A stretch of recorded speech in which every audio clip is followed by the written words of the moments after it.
চাই আছে democracy live ষ্টুডিঅ'ত মই ডেইজি লোকগীতৰ কণ্ঠশিল্পী প্ৰণীতা বৈশ্য মেধিয়ে গুৰুত্বপূৰ্ণ অভিযোগ উত্থাপন কৰিছিল সাহিত্য সভাক লৈ আমাৰ হাতত মন্তব্য আহি পৰিছে লোকগীতৰ সেই কণ্ঠশিল্পী প্ৰণীতা বৈশ্য মেধিৰ আৰু আমি পোনপটীয়াকৈ সেই মন্তব্য এই মুহূৰ্তত আমি শুনাবলৈ বিচাৰিছো ডেমক্ৰেচি লাইভৰ প্ৰতিগৰাকী দৰ্শকক নমস্কাৰ মই হিৰকজ্যোতি নাথ আপোনালোকে চাই আছে ডেমক্ৰেচি লাইভ আজি আমাৰ লগত আছে বাইদেউ যি বাইদেউৰ পৰিচয় আমি দিব নালাগে বাইদেউ এজন লোকগীত শিল্পী বুলি সকলোৱে জানে অসম সাহিত্য সভাই বাইদেউক গীত পৰিবেশন কৰিবলৈ মঞ্চ উদ্বোধনীৰ প্ৰথমখন শ্বট মাতিছিল বাইদেউক কিন্তু বাইদেউক অপমানিত কৰিছে আজি হেতু লৈয়ে বিতৰ্ক চলি আছে সমগ্ৰ অসমখনতে আজি সেই বাইদেউক আমি ডেমক্ৰেচি লাইফৰ পৰা এটা সম্বোধনা জনালো আৰু বাইদেউৰ মনৰ কথাখিনি আমি জানিবলৈ অকমান চেষ্টা কৰিম যে হেদিনা আসলতে হৈছিল কি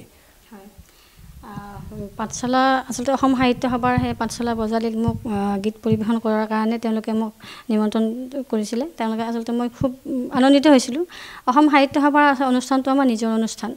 গতিকে আমি প্ৰত্যেক বছৰে আমি অনুষ্ঠানবিলাকক মোক মাতে গীত গাবৰ কাৰণে গতিকে ময়ো তেনেকৈ গৈ আছোঁ প্ৰতি বছৰে আৰু এইবাৰো তাৰমানে অনুষ্ঠানটোত গীত পৰিৱেশন কৰাৰ কাৰণে তেওঁলোকক নিমন্ত্ৰণ দিছিলে মই সেইকাৰণে মই অনুমতি মানে তেওঁলোকৰ ওচৰলৈ গ'লোঁ